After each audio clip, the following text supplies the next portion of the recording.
Imagine being born into the most coveted cradle in Rome. You are the brother of an emperor, heir to banquets, silk togas, expensive wine, and treacherous whispers behind the curtains. Since childhood, you've been taught that noble blood flows easily from the throats of those who trust too much. But you're still young enough to believe that family ties can protect your neck from a sharp blade. You learn to walk slowly in the marble corridors, to listen to everything, to say nothing, because every slave carries secrets. Every servant has their ears pressed to the cold stone walls. The banquet begins, steaming dishes, the scent of spices brought from the east, the heavy laughter of fat senators swallowing promises along with wild boar meat. Beside you, your brother, the emperor, raises the silver cup, smiles as if offering love, but observes you as if weighing an ox before slaughter. The wine glows darkly. You remember the rumors, poisons dissolved in crushed grapes, herbal concoctions sleeping at the bottom of the drink, waiting to become liquid death. You pretend to drink, wet your lips, touch the glass to your tongue, but don't swallow. Your brother's eyes shine with feigned pride. You're not mistaken. There's no affection there, only a dagger.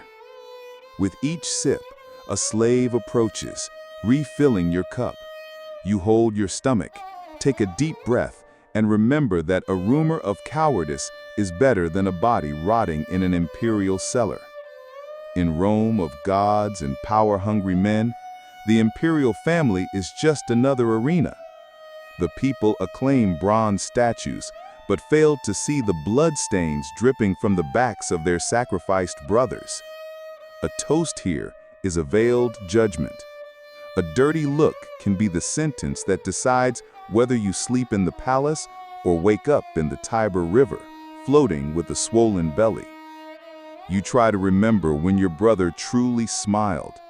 Maybe as a child, when you two hunted crows in the gardens of your father's villa. But even crows know when it's time to fly the nest. With each bite of meat, your heart chews on fear. The taste is bitter, seasoned with paranoia. You chew slowly, as if each bite were your last supper. Amid laughter, a dancer arrives. Bare feet, colorful veils, light steps. But behind her, 2 guards, because in imperial Rome, even entertainment carries invisible daggers. You look away. You feign interest in the music, the dancing, the smell of burning incense. The real spectacle is what no one applauds, your struggle to get out of there alive. A servant approaches, a new dish, a different sauce. You know, poison doesn't have a strong taste. It kills in silence. It's an embrace that begins in the stomach and ends in the grave. You smile. You break off a piece and offer it to the slave. He hesitates, backs away. He knows he can't refuse. He knows he doesn't want to taste it. He knows that if he eats it, he'll die. If he refuses, he'll die too. The servant eats, trembles, swallows hard. You watch, wait, suppress your nausea. If he survives, perhaps you will survive until the next course. Your brother raises his glass again. Family is everything, he says, like a cheap poet spewing fake verse. You respond with an empty toast. It's all that's left. At the back of the room, advisors exchange whispers. Senators stroke their beards, assessing your fate as if it were a spent coin. To them, you're disposable, a bothersome sibling, a potential rival. You think of the gods. Perhaps Neptune will have mercy. Perhaps Mars will appreciate your courage. Perhaps Jupiter will sleep while your life crumbles into the cloudy wine.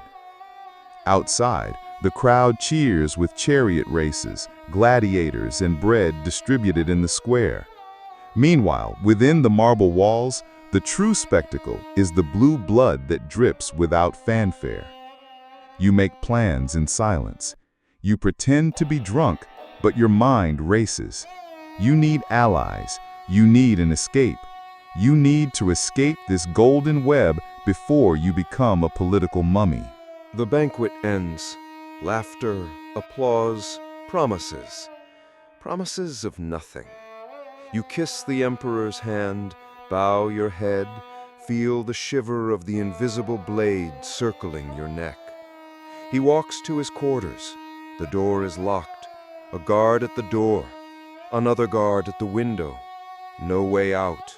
All of Rome is a prison disguised as a palace.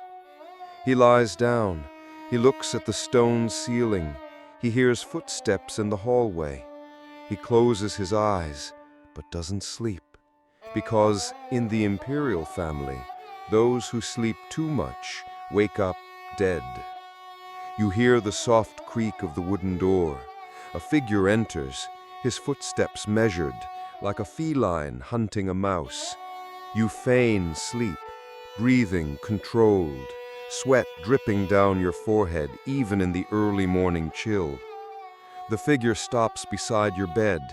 You smell lamp oil, damp cloth, perhaps poison. You snap your eyes open. The servant swallows back his shock, dropping the bowl he was hiding in his hands. Inside, a thick, dark broth mixed with chopped herbs. It's not soup to ease your hunger. It's a liquid farewell. One sip, and you'd wake up on the other side of the river Styx, with Sharon demanding the coin from your mouth. The servant kneels and begs. He says it was an order. He has no choice. You don't have one either. In Rome, those who forgive die first. You decide. Leave the servant alive, but lock him in the closet. If anyone asks, it's their fault. The sky outside begins to lighten. Rome awakens slowly, like a hungry beast, and you, brother of the emperor, wake up alive. For now. But being alive here is just postponing death. You know you need to act before it knocks on your door again. And this time, don't bring soup, bring sharp daggers. You open the wooden chest, rummaging through letters, coins, and small stained parchments. Each piece of paper is a weapon, a senator's secret, a general's debt, a hidden lover. With this, you negotiate what truly matters: silence. You demand loyalty from those who hate your brother. You demand gold from those who want to see imperial blood spilled on marble. A spy appears. You pay him well. He whispers names, dates, alliances. Every word he says is worth an extra breath.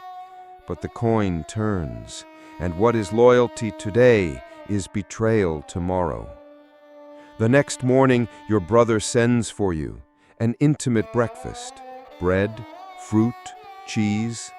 The emperor cuts the cheese and offers it. His smile is the same, as warm before the execution.